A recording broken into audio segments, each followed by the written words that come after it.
What's going on, everybody? Jen Piacenti here with Sports Illustrated, and it's time to make some of those tough start-'em, decisions, and we're looking at the running back position. For that, we bring in Sports Illustrated's senior fantasy analyst, Michael Fabiano. Fabs, you got a couple guys on your list this week that we may have just picked up off our waiver wires.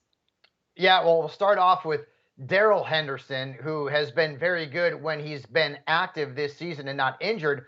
You look at the numbers last week, he put up a nice stat line, almost 17 fantasy points. He saw a 33% touch share. Now, he did lose some red zone looks to Sony Michel. Maybe that's going to happen from time to time, but I do like the matchup against the Giants. They're giving up an average of 170 scrimmage yards and the 5th most fantasy points to running backs. So while Henderson is healthy, keep him in your lineup. And then let's go to another DARREL. This is a DARREL and DARREL edition of the stardom running backs this week, and that's Darrell Williams. Now, he's expected to see a much bigger role in the Chiefs' offense, of course, because Clyde Edwards-Helaire was placed on injured reserve.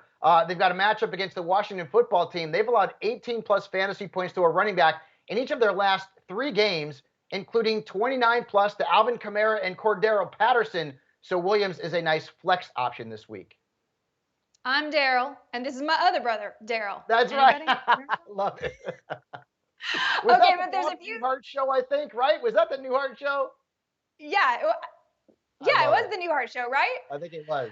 I mean, I'm too young to know that, so I was obviously watching it on Nick at Night, everybody. Yes, so there's a couple of running backs though that we're going to sit this week.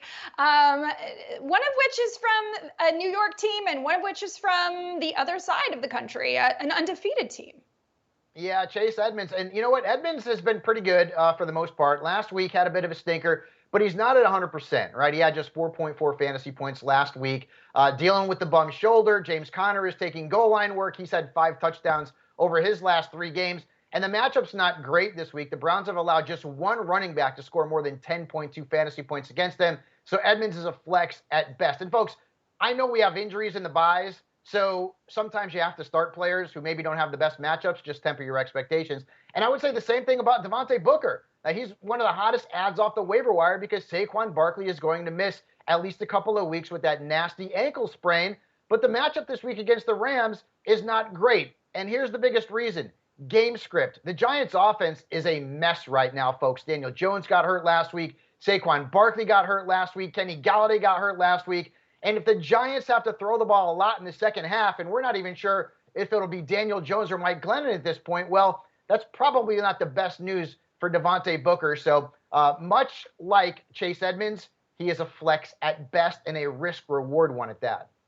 I could not agree more about Devontae Booker. And yes, we did say you should pick him up off the waiver wire because he is filling in for Saquon. But listen, he only averaged 2.4 yards per attempt last week versus the Cowboys. So versus this tougher defense, I just can't see starting him anywhere other than maybe a flex. So do stash him on your bench, but maybe not start him this week.